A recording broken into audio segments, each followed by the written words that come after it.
मला तर आजची ही परिस्थिती पाहिली, राजकारणाची परिस्थिती पाहिली, मला आज मी त्या दिवशी माझ्या भाषणामध्ये मी म्हटलं की आज इथे बाळासाहेब असायला पाहिजे होते. पण आज महाराष्ट्राची आणि देशाची जी राजकीय परिस्थिती निर्माण झालेली आहे, म्हणजे गुलामांचा बाजार,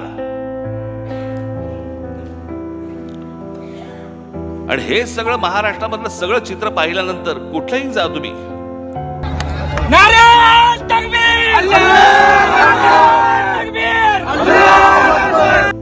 हे सगळं चित्र पाहिल्यानंतर आज मला असं वाटतंय बाळासाहेब नाही येत ते बरं आहे. तो माणूस किती व्यथित झाला असता, त्या माणसाला काय त्रास झाला असता